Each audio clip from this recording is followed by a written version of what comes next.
राजा विक्रमादित्य अक्सर सोचते थे कि एक आदर्श राजा बनने के लिए क्या केवल प्रजा को खुश रखना ही पर्याप्त है या कुछ और भी है जिसे वे समझने से चूक रहे हैं। एक दिन राजा ने अपना राजसी वेश त्याग कर सामान्य वेश धारण किया और अकेले ही अपने राज्य के एक घने जंगल की ओर निकल पड़े।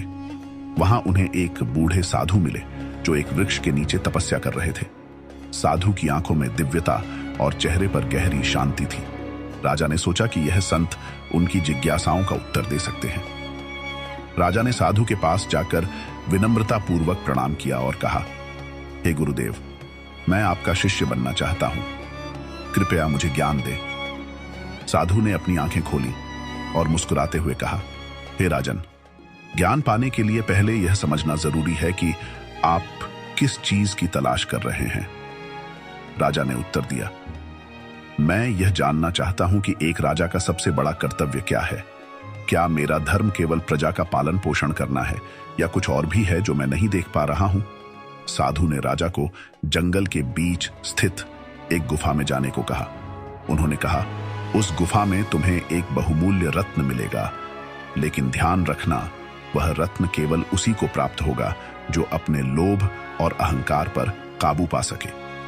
राजा गुफा के अंदर गए और उन्होंने देखा कि वहां चारों ओर चमचमाते रत्न बिखरे हुए हैं, लेकिन जैसे ही उन्होंने एक रत्न उठाने की कोशिश की, रत्न गायब हो गया। हर बार ऐसा ही हुआ। अंततः उन्होंने अपनी आंखें बंद की और अपनी इच्छा को त्यागते हुए केवल अपने कर्तव्य के बारे में सोचना शुरू किया। तभी एक दिव्य रत्न उनके सामने प्रकट हुआ। राजा ने रत्न साधु को सौंपा। साधु मुस्कुराए और कहा, तुमने अपनी पहली परीक्षा पास कर ली, अब दूसरी परीक्षा के लिए तैयार हो जाओ। साधु ने राजा को एक गरीब गांव में भेजा जहां लोग भूख से पीड़ित थे। राजा ने वहां जाकर अपनी शाही शक्तियों का उपयोग किए बिना उनकी मदद करने का वचन दिया। उन्होंने गांव वालों के साथ खेतों में काम किया, पानी लाया और उनकी समस्याओं को समझा। कुछ ही समय में गांव में खुशहाली लौट आई। जब राजा लौटे तो साधु ने कहा, तुमने अपनी शक्ति और धन का प्रदर्शन किए बिना उनकी सेवा की, यही सच्चा धर्म है। अंत में साधु ने राजा को एक गहरी झील के पास ले जाकर कहा, इस झील में झांको और बताओ कि तुम क्या देखते हो। पहले तो राजा ने केवल अपनी परछाई देखी।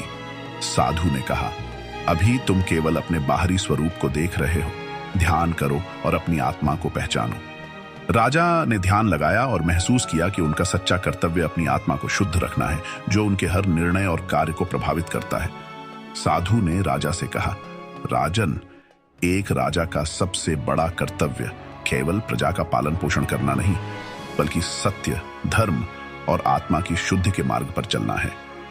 यदि राजा स्वयं को जान ले तो उसका राज्य भी स्वर्ग बन जाएगा। राजा ने साधु को प्रणाम किया और कहा, हे गुरुदेव, आपने मेरी आंखें खोल दी। मैं अब समझ गया हूं कि एक सच्चे राजा का धर्म क्या है। यदि आपको कहानी पसंद आई हो तो चैनल को सब्सक्राइब करें दोस्तों। Thanks for watching.